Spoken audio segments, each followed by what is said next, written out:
Assalamualaikum warahmatullahi ta'ala wabarakatuh.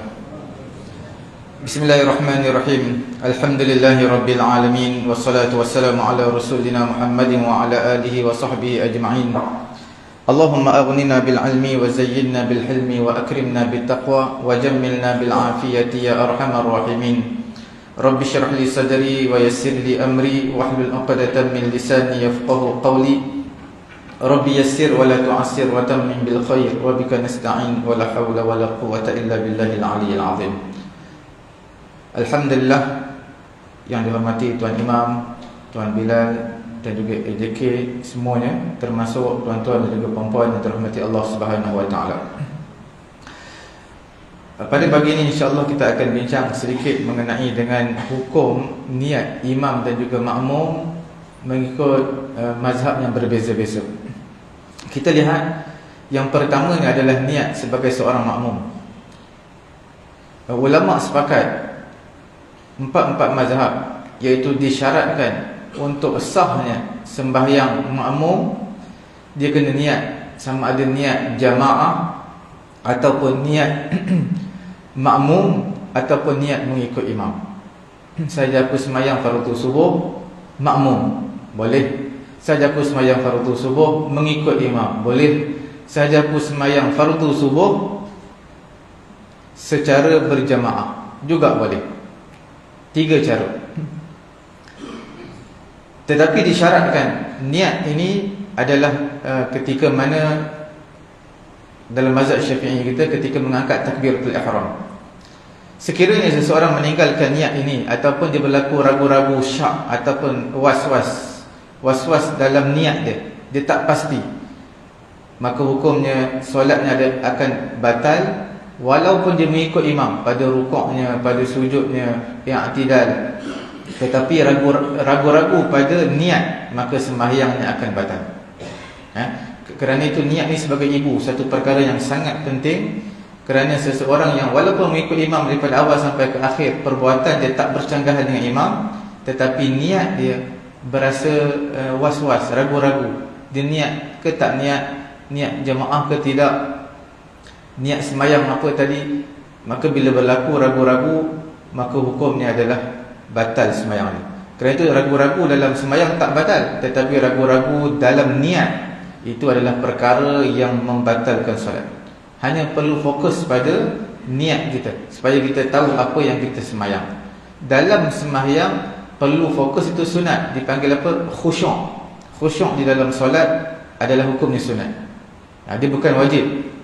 Walaupun dalam Quran menyatakan fawailul lil musallin alladhina hum an salatihim sahun alladhina hum yura'una wa yamna'una al-ma'un. Fawailul lil musallin, celakalah bagi orang yang sembahyang. Orang yang sembahyang pun Quran kata celakalah, tetapi kena baca habis. Alladhina hum an salatihim sahun, orang yang lalai daripada sembahyangnya. Lalai ini bermaksud bila sebut lalai alladhina hum an salatihim, dalam Quran menyebut an, tidak menyebut fi. Ini menunjukkan lalai daripada sembahyang, iaitu lalai sehingga keluar daripada waktu sembahyang. Zuhur, dia lalai sembahyang zuhur sampai masuk waktu asar, itu celaka lah. Walaupun dia sembahyang zuhur pada waktu asar qada, tetapi tetap mendapat kecelakaan daripada Allah Subhanahu wa taala kerana melengah-lengahkan sembahyang. Dia sembahyang ada waktu dia. Inna salata kanat 'alal mu'minina kitaban mawquta. Sembahyang lima waktu ada waktu dia. Kita tak boleh sembahyang ikut suka kita. Itu yang dimaksudkan lalai daripada sembahyang sehingga terkeluar waktu. Bukan lalai dalam sembahyang. Lalai dalam sembahyang Allah Ta'ala akan menyatakan alladzina hum fi salatihim. Fi, itu lalai di dalam sembahyang. Quran tak sebut fi, Quran sebut an. Alladzina hum an salatihim sahun. Sebab nak khusyuk dalam keseluruhan sembahyang pada zaman kita satu perkara yang hampir mustahil lah. Sebab dapat khusyuk satu rakaat, dua rakaat pada alhamdulillah. Sebab nak khusyuk daripada rakaat yang pertama sampai yang terakhir, kita menghayati bacaan kita dan kita tak terfikir perkara-perkara dunia, itu adalah perkara yang amat sukar. Nabi SAW juga sembahyang kadang-kadang tersalah. Zuhur 4 rakaat dipendekkan, ada ketika ditambah 1 rakaat, menjadi 5 rakaat, bukan sengaja tapi terlupa ataupun tersalah. Ini perkara yang biasa, walaupun terjadi kepada imam. Ini perkara yang biasa. Waktu niat ini, kalau mengikut ulama-ulama Hanafi, niat mengikut imam adalah ketika takbiratul ihram, ataupun dia ada beberapa pilihan, ataupun sebelum takbiratul ihram boleh niat. Itu dalam mazhab Hanafi, dengan syarat tidak ada pemisah antara takbiratul ihram dan juga niat dengan perkara-perkara yang lain. Jadi di sini dalam mazhab Hanafi, kalau kita lihat orang Bangla ke Pakistan ke mereka ni, di negara mereka mazhab Hanafi, mereka sembahyang terus Allahu Akbar, kerana dalam mazhab mereka dibenarkan untuk niat sebelum daripada takbiratul ihram. Mana waktu yang dibenarkan tu waktu yang sedikit. Mana bila masuk masjid, niat aku nak sembahyang subuh ni, sembahyang fardu subuh, masuk dalam saf Allahu Akbar dalam mazhab Hanafi. Ataupun dah masuk dalam saf, niat nak sembahyang fardu subuh secara berjemaah Allahu Akbar, itu pun sudah memadai dalam mazhab Hanafi. Hatta sehingga kan seseorang yang keluar daripada rumah dia, walaupun rumah dia 2-3 km daripada surau ataupun masjid, dia keluar dengan niat untuk sembahyang fardu subuh secara berjemaah, itu juga niat dia terpakai pada ketika itu. Tapi dengan syarat tidak ada pemisahan. Mana jangan dalam perjalanan keluar dari rumah naik kereta 2-3 km nak pergi sembahyang subuh di masjid, maka singgah di kedai beli barang ataupun minum kopi dulu, maka dalam perjalanan singgah di tempat lain niat dia batal. Dia tidak boleh ada pemisahan. Sebab itu dalam masalah niat ini, mazhab yang lain lebih mudah daripada mazhab Syafi'i kita. Kerana mazhab yang lain dia ada pilihan, sama ada niat ketika takbiratul ihram ataupun niat sebelum daripada takbiratul ihram. Walaupun begitu, dalam mazhab Hanafi ini mereka meraihkan mazhab Syafi'i yang menyatakan wajib niat ketika takbiratul ihram. Sehingga dalam mazhab Hanbali juga mereka menyatakan yang afdal di sisi mereka. Dalam mazhab Hanbali, mazhab Hanafi, di sisi mereka adalah yang afdalnya niat ketika takbiratul ihram, ketika takbir Allahu Akbar, ketika itu niat. Sebab apa afdal di sisi mereka? Kerana nak meraihkan mazhab kita, mazhab Syafi'i, yang menyatakan wajib niat ketika takbiratul ihram dan tidak ada tempat niat selain daripada itu. Niat sebelum sembahyang tak sah, niat niat sebelum takbiratul ihram tak sah, niat selepas takbiratul ihram tak sah dalam mazhab Syafi'i kita.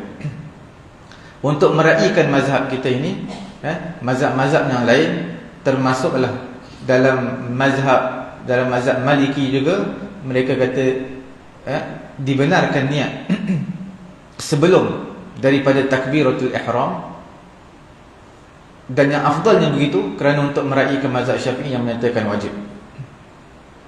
Dalam mazhab Syafi'i walaupun agak ketat dalam isu niat ini, tetapi diberi kelonggaran dalam situasi darurat. Bagaimana situasi darurat ini? Kepada orang yang ditimpa, orang yang diuji dengan penyakit was-was, dia tak boleh, sebab waktu Allahu Akbar ni pendek, hati dia akan tidak tenteram, kacau. Bila nak niat, dia akan fikir benda lain. Jadi berkali-kali takbir Allahu Akbar, Allah tak boleh nak takbir. Orang lain mungkin sekali ataupun 2 kali, paling banyak pun 3 kali takbir.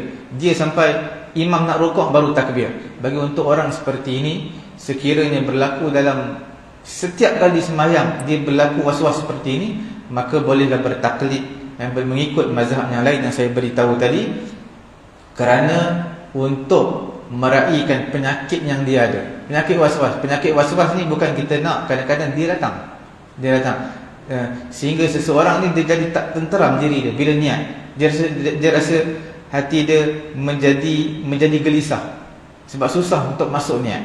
Maka bolehlah bertaklid kepada mazhab yang lain kerana untuk memudahkan dia dalam melaksanakan ibadat kepada Allah Subhanahu Wa Taala. Kerana penyakit manusia ni lain-lain. Ada pun dalam mazhab Syafi'i, seperti mana saya bagi tahu tadi, mereka mensyaratkan niat adalah ketika takbiratul ihram. Itu saja tempat dia. Tak kira lah sama ada imam ataupun makmum sama, ataupun sembahyang seorang. Sekiranya seseorang itu ikut imam, niat sembahyang fardu subuh ikut imam, tetapi tidak niat sebagai makmum, ataupun tidak niat sembahyang berjemaah, ataupun tidak niat sebagai makmum ataupun mengikut imam, maka sembahyangnya akan batal walaupun perbuatannya mengikut imam. Kerana at-tabaiyah, iaitu perbuatan mengikut imam itu perlu kepada niat, tidak semata-mata perbuatan. Kemudian isu ini selain daripada orang yang bertakbiratul ihram seorang-seorang, kemudian tengah-tengah semayang dia niat untuk mengikut imam, adakah dibenarkan ataupun tidak? Dalam mazhab Syafi'i kita, hukumnya adalah dibenarkan mengikut pendapat yang muktamad. Dia semayang seorang, saja aku semayang fardu zuhur 4 rakaat tunai kerana Allah Ta'ala, semayang seorang.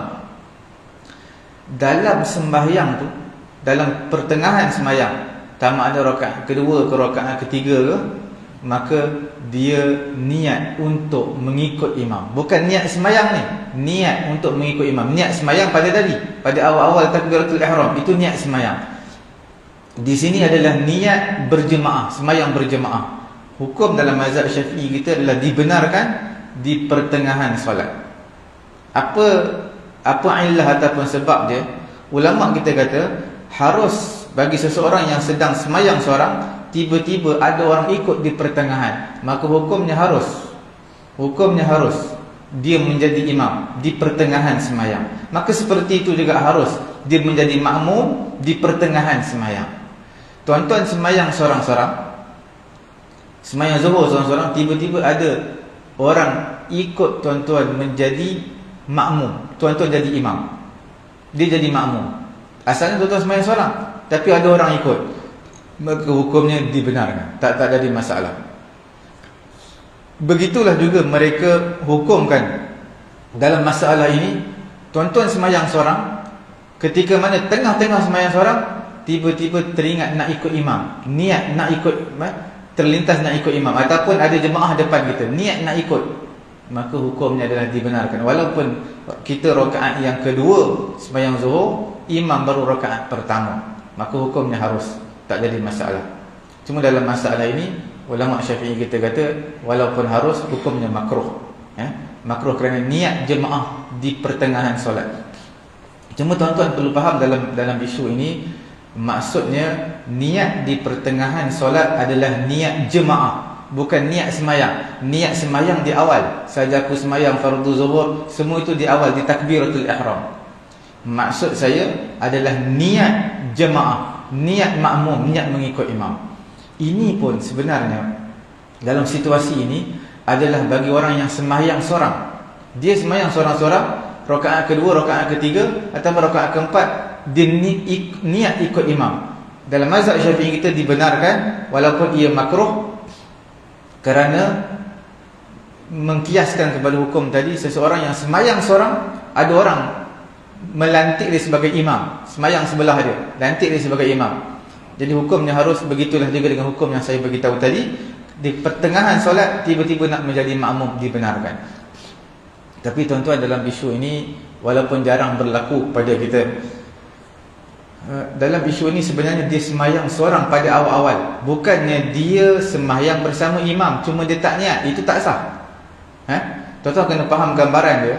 Gambaran apa yang saya bagi tahu tadi, dia pada awalnya rakaat pertama dia semayang seorang. Rakaat yang kedua baru dialihkan niat dia mengikut imam. Rakaat yang pertama tak ada kena mengena dengan imam. Imam rukuk lah, imam sujud lah, dia tak ikut pun imam. Itu maksud dia. Ataupun dia semayang seorang-seorang, tiba-tiba ada jemaah di hadapan dia, terus tukar niat untuk menjadi makmum, maka itu dibenarkan. Berbeza dengan tuan-tuan sembahyang di saf pertama, saf kedua, saf ketiga, sembahyang saja ke sembahyang fardu subuh 2 rakaat. Imam rukuk, tuan-tuan rukuk, tapi tak niat makmum. Imam i'tidal, niat i'tidal, tapi tak niat makmum. Bila rakaat kedua baru niat makmum, itu tak sah. Kerana tuan-tuan telah ikut imam pada rakaat yang pertama, sedangkan tuan-tuan tidak niat sebagai seorang makmum. Itu memang tak sah. Gambaran yang boleh, yang dibenarkan adalah tuan-tuan sembahyang berseorangan diri. Tidak ada kaitan, keterikatan perbuatan tuan-tuan yang sembahyang dengan perbuatan imam. Kemudian rakaat yang berikutnya, kedua ataupun ketiga, barulah niat sebagai makmum, maka itu dibenarkan. Itu perbezaan dia. Walaupun perbezaan yang amat halus, tetapi itulah perbezaan niat sebagai makmum di pertengahan solat. Walaupun ada orang kata batalkan sembahyang tadi, batalkan sembahyang tadi, kemudian sembahyang balik ikut imam, itu bolehlah, itu tidak makruh. Yang terbaik, tuan-tuan sedang sembahyang fardu ni, fardu zuhur 4 rakaat. Rakaat yang kedua tiba-tiba ada orang sedang sembahyang berjemaah di hadapan tuan-tuan. Tuan-tuan habiskan 2 rakaat, beri salam, sembahyang tersebut dari sembahyang sunat, kemudian masuk pada jemaah yang baru. Ataupun tuan-tuan sedang sembahyang dan tak tahu, ingat ke dah selesai sembahyang, tiba-tiba muazzin bangun iqamat, Allahu akbar, asyhadu an la ilaha illallah, rupanya baru nak sembahyang. Ingat ke dah habis sembahyang. Jadi tuan-tuan dah niat sembahyang fardu, maka habiskan 2 rakaat, beri salam, kemudian masuk pada jemaah yang baru. Itu memang boleh dan tidak ada ulama kata makruh, dan itu dibenarkan. Kalau tuan-tuan nak batalkan terus pun boleh, tak jadi masalah, batalkan. Kerana batal ada keperluan, ada hajat. Walaupun asalnya sembahyang fardu ni tidak boleh batalkan. Untuk pengetahuan tuan-tuan, setiap sembahyang fardu ataupun ibadat fardu yang kita laksanakan tak boleh batal sesuka hati kita. Ibadat sunat boleh. Contoh puasa. Bila tuan-tuan ataupun puan-puan puasa qada. Puasa qada tu puasa wajib. Bila puasa wajib, maka tidak dibenarkan untuk batal sesuka hati. Contoh tuan-tuan puasa hari ni. Puasa apa? Qada. Puasa qada pada bulan puasa yang tuan-tuan tinggal dahulu. Niat saja ke puasa qada hari ni.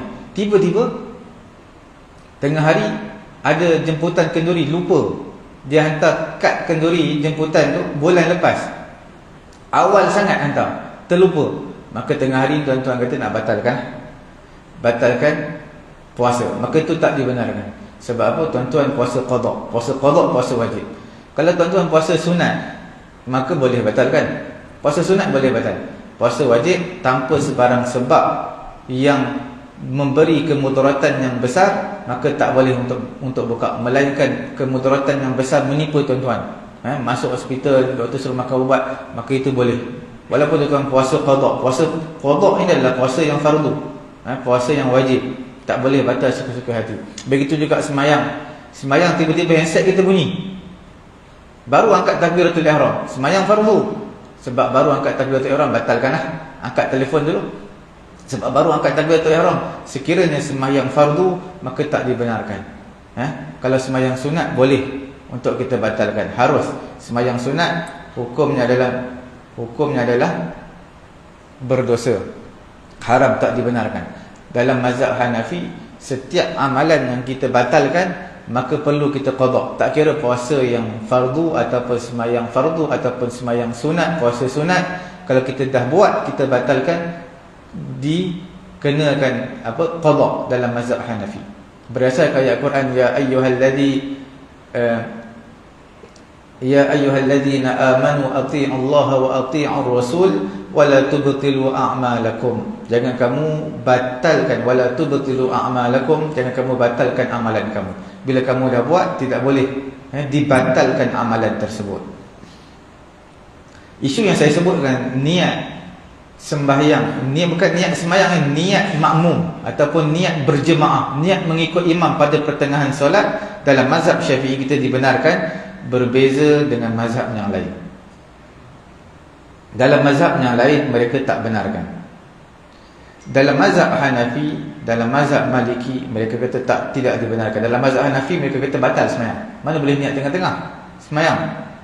Walaupun dalam mazhab Hambali mereka ada dua pendapat, ada yang kata boleh, ada yang kata tak boleh. Mereka mengkiaskan juga sama seperti mana tak boleh, sebaliknya berlaku. Di sisi ulama Hanafi dan juga Maliki, bagaimana yang sebaliknya berlaku itu?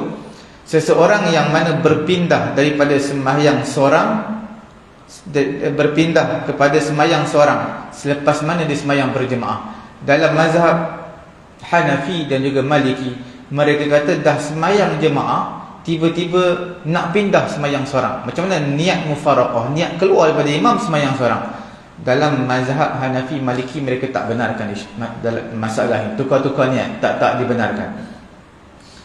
Jadi mereka kata ketika mana kita sembahyang berjemaah, kemudian kita tukar niat, keluar daripada ikut imam sembahyang seorang-seorang, tak dibenarkan. Begitulah juga ketika kita sembahyang seorang-seorang, di pertengahan solat kita nak ikut imam, maka tak dibenarkan. Majoriti di kalangan mazhab tidak membenarkan niat di tengah-tengah, tak kira niat imam ataupun niat makmum. Mazhab Syafi'i kita dibenarkan. Hatta dalam mazhab Syafi'i kita bukan sekadar niat seorang-seorang sembahyang, kemudian pertengahan solat niat berjemaah dibenarkan. Bahkan daripada jemaah nak niat seorang-seorang itu juga dibenarkan. Dengan cara kita mufaraqah, niat keluar dia tak nak ikut imam. Cuma mufaraqah ini, niat tak nak ikut imam, dalam mazhab Syafi'i kita dia ada dua pembahagian. Sama ada kerana uzur ataupun tanpa uzur. Kalau sekiranya dengan keuzuran, maka dibenarkan dan mendapat pahala berjemaah dalam mazhab kita. Kalau tanpa sebarang keuzuran, tiba-tiba niat mufaraqah tak nak ikut imam. Sebab apa? Sebab ada masalah peribadi antara dia dengan imam. Niat mufaraqah tak nak ikut. Kalau dia jadi imam, maka tak nak ikut. Sebab apa? Adalah sebab dia, sebab peribadi. Maka sekiranya dia niat juga daripada sembahyang berjemaah, tiba-tiba dia sedar, oh imam ni kita jadi imam, aku terus tukar niat sembahyang berseorangan. Dalam mazhab Syafi'i kita harus, tetapi hukumnya makruh, tidak mendapat pahala jemaah seperti dia sembahyang seorang-seorang. Kerana dia niat sembahyang seorang-seorang, niat mufaraqah selepas mana dia niat berjemaah tanpa keuzuran syarak, tanpa keuzuran yang syarak benarkan, yang syarak haruskan. Masalah peribadi bukan masalah dalam sembahyang. Mazhab Syafi'i kita ada dalil ya. Mereka kata daripada hadis Muaz. Muaz ini dia sembahyang panjang, sembahyang isyak panjang. Fa'atala alaihim, dia sembahyang di Masjid Quba bersama dengan penduduk-penduduk Quba di Madinah Al-Munawwarah. Dia panjangkan sembahyang bacaan dia. Fatajawwaza rajulun fi salatihi wa akmala li nafsihi. Maka seorang lelaki di kalangan jemaah makmum kepada Muaz, dia ada urusan dia tersendiri. Dia ada urusan dia, dia nak sempurnakan urusan dia. Cara dia ringkaskan sembahyang, dia sembahyang seorang-seorang, tak nak ikut Muaz jadi imam. Wa alima bihi rasul, maka Nabi telah mengetahui perkara ini. Muaz baca panjang sangat. Maka pada ketika itu falama Muazan ala tatwilih, maka Nabi telah mencela perbuatan Muaz ini. Sebab panjang sangat sembahyang, tak boleh panjang-panjang. Di kalangan jemaah ni ada orang baru nak berjinak dengan masjid surau, baru nak datang masjid surau. Tengok-tengok kamu baca panjang, terus lari dia. Sebab apa? Sebab kalau macam ni punya sembahyang, baik aku sembahyang kat rumah tak perlu sembahyang datang masjid. Padahal sekali tu je, tapi dia takut, dia serik. Walam ya'mur ar-rajul bi'a'adati solah, tapi Nabi tak suruh pun lelaki tadi ulang sembahyang. Dia adalah makmum kepada Muaz. Muaz jadi imam, tapi sebab Muaz baca panjang sangat, dia sembahyang seorang. Sembahyang seorang ni maksudnya dia sempurnakan sembahyang seorang-seorang tanpa keterikatan perbuatan dia dengan perbuatan imam. Dia tak ikut imam lah, sembahyang seorang-seorang. Maka pada ketika itu Nabi tak marah dia, tapi Nabi marah Sayyidina Muaz. Dan Nabi tak suruh pun lelaki yang semayang seorang-seorang tadi, selepas dia ikut Muaz, Nabi tak suruh pun kata ulang balik semayang kamu kerana semayang kamu tak sah. Nabi tak kata. Bila Nabi tak kata, menunjukkan hukumnya harus, dan juga tidak membatalkan semayang sekiranya niat mufaraqah. Ini yang perlu kita tahu, walaupun mazhab yang lain agak berbeza dengan mazhab Syafi'i. Kemudian tuan-tuan yang dirahmati Allah Subhanahu wa taala, niat sebagai imam. Untuk pengetahuan tuan-tuan, niat imam ini adakah wajib ataupun tidak? Niat sebagai imam, sebulat suara di kalangan ulama, mereka menyatakan syarat untuk jadi imam ni adalah dua sahaja. Itu ittifaq, sebulat suara di kalangan ulama. Apa dia? Yang pertamanya Islam. Islam tu mesti. Kalau tak Islam, kafir jadi imam, maka tak sah. Orang kafir jadi imam tak sah. Syarat yang kedua saya lupa. Jadi dua, sebulat suara di kalangan ulama sepakat, iaitu mesti Islam jadi imam. Satu lagi saya lupa, nanti kalau ingat saya akan bagi tahu. Dan yang ketiganya adalah majoriti di kalangan ulama. Majoriti di kalangan ulama mensyaratkan perkara ini. Mazhab Syafi'i tak mensyaratkan perkara ini, iaitu baligh. Baligh syarat menjadi imam. Dalam mazhab Syafi'i kita tidak mensyaratkan baligh boleh jadi imam. Budak-budak boleh jadi imam, yang penting dia mumayyiz.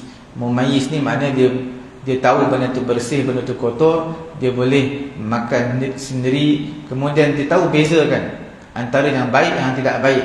Maka orang seperti ini dia boleh jadi imam. Walaupun umur baru 9 tahun, 10 tahun, boleh jadi imam. Tak mensyaratkan baligh.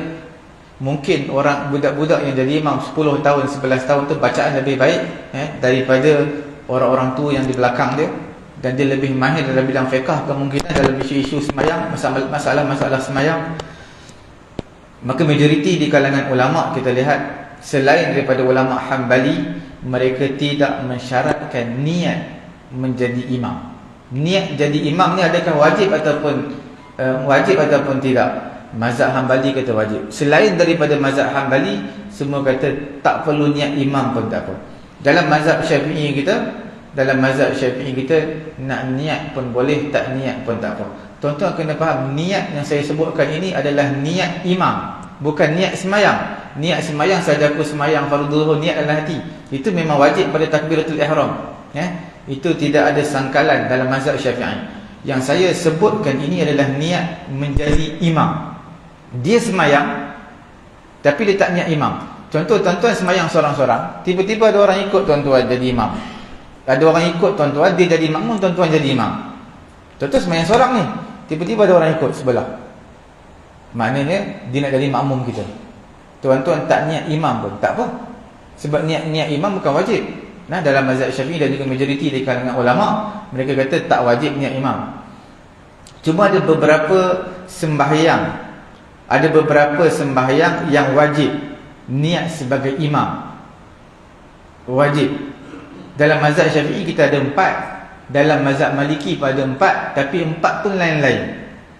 Saya fokus kepada mazhab Syafi'i kita lah. Mazhab Maliki pun ada 4 juga, tapi sembahyang lain. Apa dia sembahyang yang 4 tu? Sebelum saya sebutkan 4 perkara ni, kita lihat dulu mengenai dengan niat imam ni pada sembahyang fardu ke sembahyang sunat. Yang kata tak disyaratkan tu, tak disyaratkan bagi imam untuk niat imam. Sembahyang fardu ke sembahyang sunat? Ialah sembahyang sunat pun ada berjemaah juga. Sembahyang sunat hari raya, sembahyang sunat tarawih, sembahyang sunat apa lagi? Sembahyang sunat bila berlaku gerhana matahari, gerhana bulan. Jadi itu sembahyang berjemaah juga. Adakah imam perlu niat imam? Ulama majoriti di kalangan ulama termasuk mazhab Syafi'i, mereka kata disunatkan je. Imam niat sebagai imam.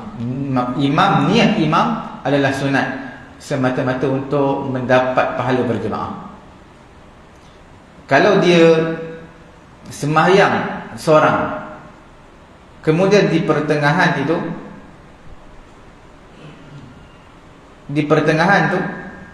ada orang ikut dia di belakang, mana dia jadi imam, maka hukumnya harus untuk dia niat imam, tidak jadi masalah. Hukumnya adalah harus. Makna dia niat imam pada pertengahan solat harus. Sebab tadi dia sembahyang seorang, tak ada orang ikut dia. Tiba-tiba ada orang ikut dia, dia niat imam, hukumnya harus.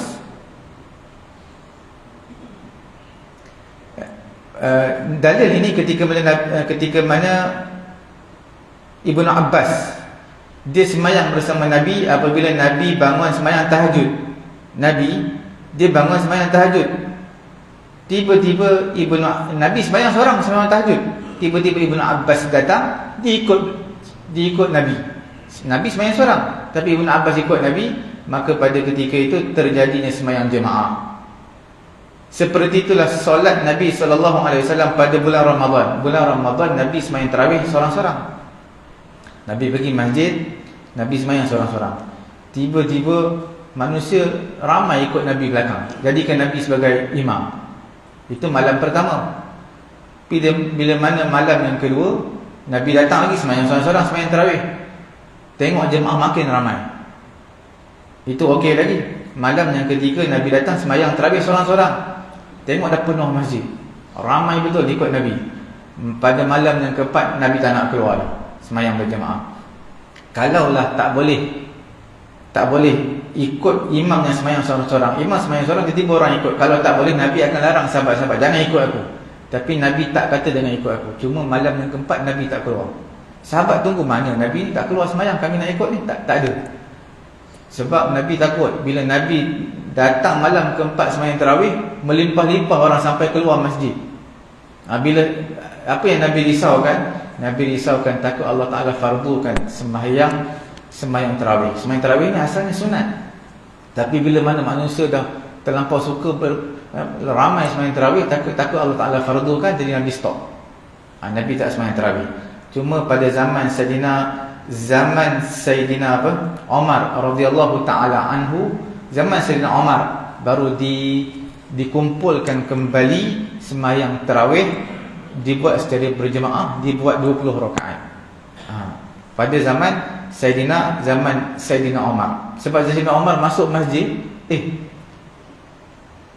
orang sekejap, sebahagian sembahyang depan, sebahagian sembahyang belah kiri, sebahagian sembahyang belakang. Jadi Sayyidina Umar kata, alangkah baiknya kalau semua ini dikumpulkan menjadi makmum kepada imam yang satu. Kan itu lebih bagus. Nampaklah perpaduan orang Islam, kesatuan orang Islam tu. Jadi ada di kalangan sahabat tegur Sayyidina Umar, kamu tak takutkah perkara yang kamu buat ni perkara yang baharu, perkara bid'ah, mengada-adakan perkara baharu dalam syariat agama Islam?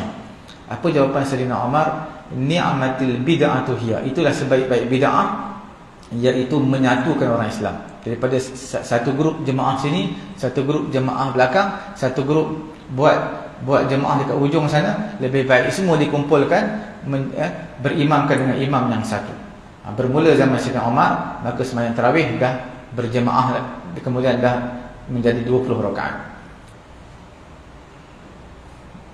Hadis daripada Imam Bukhari daripada Ibnu Abbas yang kita sebutkan tadi, bitu inda khalati. Ibnu Abbas kata, aku bermalam di rumah makcik aku, makcik sebelah mak dia. Ibnu Abbas bermalam, makcik di sebelah mak dia. Faqama Nabi, kemudian Nabi bangun sembahyang pada waktu malam, Nabi sembahyang tahajud. Maka Ibnu Abbas kata, faqumtu usalli ma'ahu, maka Ibnu Abbas kata, aku bangun, aku sembahyang bersama Nabi. Faqumtu an yasari, aku berdiri sebelah kiri Nabi, menjadi makmum Nabi. Fa akhadha bi ra'si fa aqamani an yamini, maka Nabi pegang kepala aku, Nabi pusingkan aku ke belakang, kemudian Nabi tarik duduk sebelah kanan, sebelah kanan Nabi. Sebab Ibn Abbas tak tahu, dia masih kecil, nak ikut Nabi, dia ikut sebelah kiri Nabi. Nabi pegang kepala dia, Nabi tarik ke belakang, kemudian Nabi tarik tangan kanan, letak di sebelah kanan Nabi. Itu makmum lelaki dengan lelaki adalah duduk sebelah kanan, bukan duduk sebelah kiri. Ini menunjukkan Nabi sembahyang seorang asalnya, tapi Ibn Abbas ikut belakang, maka hukumnya adalah harus, adalah dibenarkan, tidak dimakruhkan.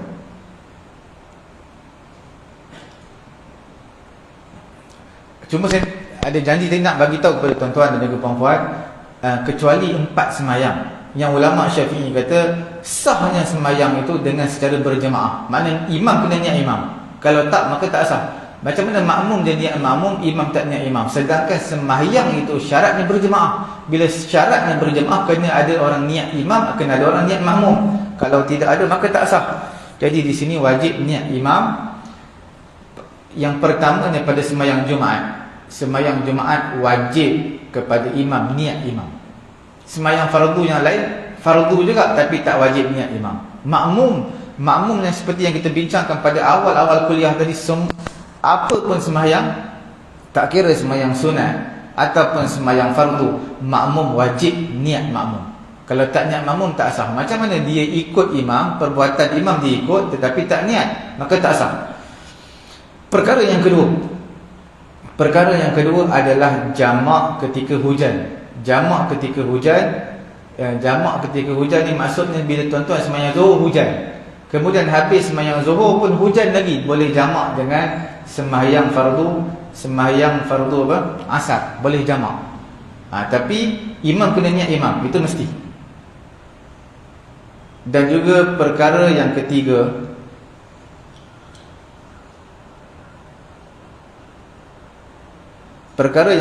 apa dia? Iaitu sembahyang nazar. Tuan-tuan yang bernazar sembahyang berjemaah, aku bernazar nak sembahyang sunat 2 rakaat secara berjemaah, maka hukumnya wajib berjemaah. Ataupun mengulangi sembahyang. Tuan-tuan dah sembahyang subuh tadi, tiba-tiba sahabat tuan-tuan baru datang, dia bangun lambat tadi subuh, dia datang jemaah dah habis. Tak apalah, dia sembahyang sekali lagi subuh bersama dengan orang yang baru datang tadi, maka niat imam itu adalah wajib. Ini antara 4 sembahyang yang wajib niat. Sembahyang yang wajib niat sebagai imam. Dalam mazhab Maliki lain pula. Dalam mazhab Maliki contohnya imam batal, orang yang menggantikan imam wajib niat imam. Sebab apa? Sebab dia niat makmum tadi. Imam batal, imam keluar, makmum yang naik mesti wajib niat imam. Itu dalam mazhab Maliki lah. Dalam mazhab kita tak perlu niat imam pun tak apa. Itu antara 4 sembahyang lah yang kita sebutkan tadi. Kemudian kita lihat mengenai dengan sama niat imam dan juga makmum, adakah syarat ataupun tidak. Dalam isu ini sebenarnya ada 3 pecahan yang penting saya nak bagi tahu kepada tuan-tuan.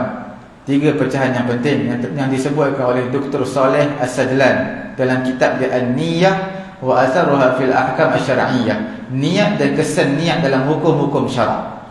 Tuan-tuan lihat, makmum sama bersama dengan imam zahir dan batin. Maknanya perbuatan zahir, perbuatan batin, niat sama.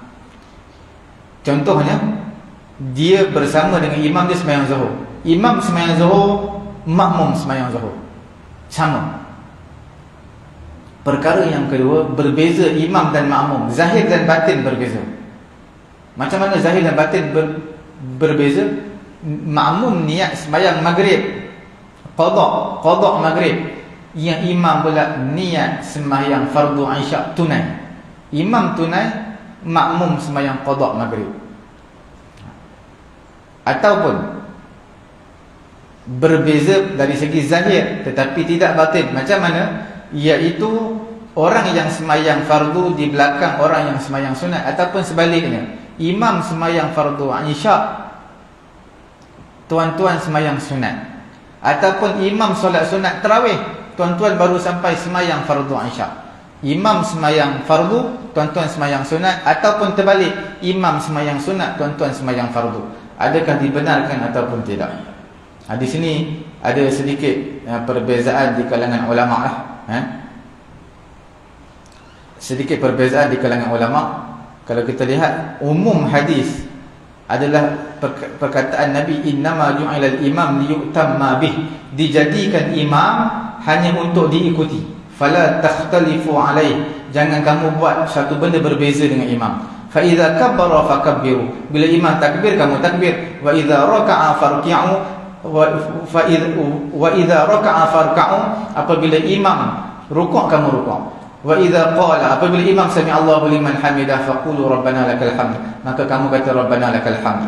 Wa idza sajada fasjudu, apabila imam sujud maka kamu sujud. Dalam hadis ni, apabila imam sami Allahu liman hamidah, kita rabbana lakal hamd. Itu dalam mazhab lain lah. Dalam mazhab yang lain, kalau kita sembahyang di Mekah pun sama juga. Imam sami Allahu liman hamidah, makmum tak disunatkan lagi sami Allahu liman hamidah. Imam dah sebut, maka makmum disunatkan rabbana lakal hamd. Berbeza mazhab Syafi'i, ada hadis yang lain, hadis riwayat Imam Bukhari juga, imam sami Allahu liman hamidah, makmum pun kena ucap sama seperti imam sami Allahu liman hamidah, kemudian baru baca rabbana lakal hamd. Itu disunatkan. Maknanya disunatkan bagi makmum ucap seperti imam ucapkan sami Allahu liman hamidah, dan disunatkan bagi makmum juga mengucapkan rabbana lakal hamd. Mungkin hari ini, pada pagi ini kita bincang satu je. Dia ada 3 masalah yang kita sebutkan tadi.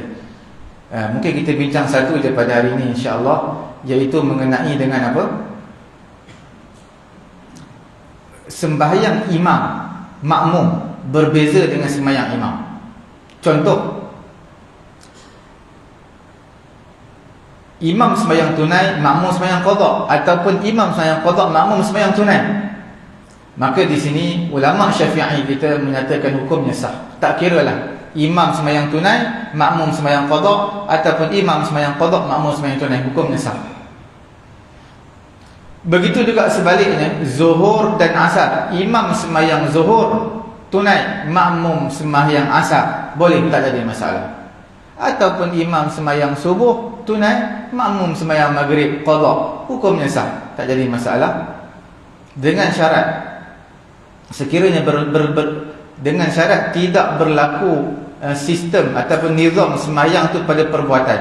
Contoh tuan-tuan sembahyang ikut orang yang sembahyang gerhana, tak sah. Sembahyang gerhana berbeza dengan sembahyang fardu, 2 kali rukuk, berbeza.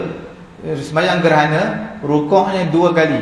Imam baca Fatihah, baca surah, rukuk. Kemudian sami Allahu liman hamidah, imam baca Fatihah, baca surah, kemudian imam rukuk lagi, 2 kali rukuk. Kita 1 kali rukuk je, maka tak boleh ikut imam, sebab cara sembahyang berbeza. Sembahyang jenazah pun tak boleh ikut juga. Tuan-tuan sembahyang ikut imam yang sedang sembahyang mayat, macam mana? Dia tak ada rukuk, cara sembahyang berbeza, maka tak sah. Berbeza niat tak jadi masalah. Berbeza bilangan rakaat juga tak jadi masalah. Berbeza jenis sembahyang juga tak jadi masalah. Sembahyang tunai, qada, ataupun bilangan rakaat, seorang maghrib, seorang subuh, tak jadi masalah. Sekiranya berbeza mengenai dengan bilangan rakaat, macam mana cara dia? Iaitu cara dia, kalau imam sembahyang subuh 2 rakaat, makmum sembahyang maghrib 3 rakaat. Tuan-tuan mungkin terfikir macam mana gambaran berlaku peristiwa ini. Mungkin tuan-tuan, seseorang itu dah sembahyang tempat dia sembahyang subuh awal, tempat dia, surau tempat dia ni sembahyang subuh awal, 5 minit lepas azan terus sembahyang. Dia dah sembahyang subuh tempat dia. Cuma semalam dia ada tertinggal sembahyang maghrib, mungkin jam ke apa ke, sesak jalan, tak sempat. Dia ingat ke sempat, tengok-tengok masuk, sekarang ni masuk isyak awal, 8 suku dah masuk dah, sebelum ni 8.30. Jadi dia ingat, tak sempat sembahyang maghrib. Dia ingat ke sempat. Jadi dia pun sampai satu tempat, jemaah baru sedang sembahyang fardu subuh. Dia dah sembahyang lah tempat dia sembahyang awal. Satu tempat lagi sembahyang lepas 20 minit baru sembahyang subuh. Jadi dia pun pergilah join sekali, imam sembahyang fardu subuh, dia sembahyang fardu maghrib, boleh, tak ada masalah. Cuma lepas imam 2 rakaat, imam beri salam, dia bangun je lah, bangun tambah rakaat yang berikutnya, tambah 1 rakaat, sebab maghrib 3 rakaat. Tapi kalau imam sembahyang maghrib, dia sembahyang subuh, macam mana? Imam rakaat yang kedua duduk tahiyat awal, dia dikira tahiyat akhir. Imam naik rakaat ketiga, dia tak perlu naik. Diberi pilihan, 2 pilihan kepada dia, sama ada dia nak beri salam, Assalamualaikum warahmatullahi, tapi kena niat keluar daripada imam, niat tak nak ikut imam, mufaraqah, niat tak nak ikut imam. Ataupun dia masih nak ikut imam, maka duduk tahiyat akhir tadi. Imam tahiyat awal, dia tahiyat akhir. Imam bangun rakaat ketiga, dia duduk, dia tunggu imam sampailah imam habis rakaat ketiga sembahyang maghrib. Imam beri salam, dia pun beri salam sekali dengan imam. Memang jemaah lain akan nampak pelik lah. orang ni mati ke apa? Sebab apa? Orang lain dah naik rakaat, dia masih duduk lagi. Padahal dia bukan sembahyang subuh. Dia dah sembahyang subuh dah tempat dia. Dia sembahyang maghrib ni, sembahyang fardu maghrib. Sebab dia ada tertinggal sembahyang maghrib semalam. Okey. Jadi maksudnya diberi pilihan, dua pilihan kepada makmum, sama ada makmum nak mufaraqah, imam naik rakaat ketiga, dia niat tak nak ikut imam, terus beri salam, selesaikan sembahyang dia, ataupun dia boleh buat pilihan yang kedua, dia tak batalkan niat dia sebagai makmum, masih lagi setia bersama imam, cuma dia tunggu saja duduk. Sebab dia tak boleh naik sekali imam, sebab dia sembahyang subuh. Subuh hanya 2 rakaat bukan 3. Imam maghrib, imam kena 3 rakaat. Kemudian apa yang dia perlu buat? Dia duduk saja. Duduk berzikir subhanallah walhamdulillah wala ilaha illallah wallahu akbar. Apa-apa zikir dia boleh zikir. Ataupun tahiyat akhir yang dia duduk lama tu, itu adalah afdal untuk tempat untuk dia baca doa. Bacalah doa apa-apa. Doa. Imam duduk di tahiyat akhir rakaat ketiga sembahyang maghrib, dia yang duduk tunggu tadi, duduk tunggu imam tadi, imam beri salam, dia pun beri salam sekali dengan imam. Imam beri salam, dia beri salam. Maka pilihan yang kedua itu yang lebih afdal berbanding dia niat mufaraqah tak nak ikut imam. Cukup sekadar itu dulu. Mudah-mudahan Allah Ta'ala beri kefahaman kepada saya dan juga tuan-tuan untuk sembahyang berjemaah. Niat, walaupun kita bincang tentang niat tadi, niat antara empat mazhab lah. Untuk pengetahuan tuan-tuan, itulah antara empat mazhab, mazhab Maliki, Hanbali, Hanafi dan juga mazhab kita Syafi'i berbeza mengenai tempat niat. Ada yang niat takbiratul ihram, ada niat sebelum sembahyang, ada niat selepas, niat sebelum takbiratul ihram, ada niat selepas takbiratul ihram. Jadi semuanya kita dah bincangkan. Mudah-mudahan Allah Ta'ala beri kefahaman kepada kita. Okey, cukup sekadar ini dulu.